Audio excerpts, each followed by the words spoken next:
L.A Capdevila.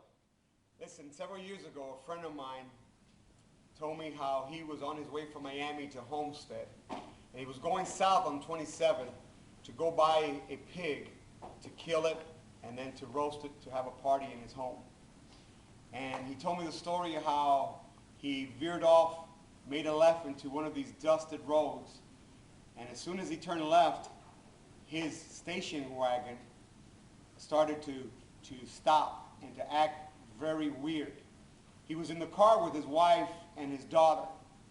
And he tells a story how he stopped the car, he opened the hood, and he was looking for what might the problem be, and suddenly he started to see lights and hearing a humming sound. And suddenly he was being suspended, taken up.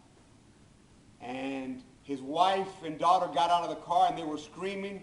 And he tells a story how he literally blacked out. And he found himself sitting in what we call a U.F.O. His wife called the sheriff. They came out, wrote a report. And finally, when nighttime came, the sheriff told him, "Ma'am, we suggest that you leave and go home. It's too late. It could be dangerous here. You need to go home." And she left. And my friend Feliberto Cardinal, goes on to tell the story how he was taken against his will by what we know as aliens. Now, to me as a Christian, this was very weird because the Bible says in 1 Corinthians 13 that man cannot be tempted. 1 Corinthians chapter 10 verse 13 says that man cannot be tempted with anything that is uncommon to him. In other words, the devil can't tempt us with UFO unless God allows it. And because there's UFOs, I mean, millions and millions of people around the world are seeing them.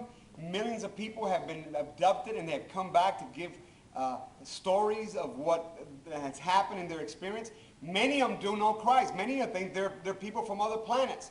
But in reality, these are demonic forces that are preparing humanity for a great deception.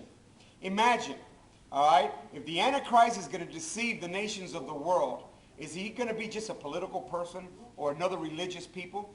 There ain't no political person or no religious people that has enough power to deceive the nations of the world. But imagine for the first time in the history of man, UFOs appear in every capital of the nations of the world. There's going to be a multitude of people that are going to be deceived, and they're going to be tempted to follow these beings that are going to tell them that they are gods or they're from other planets.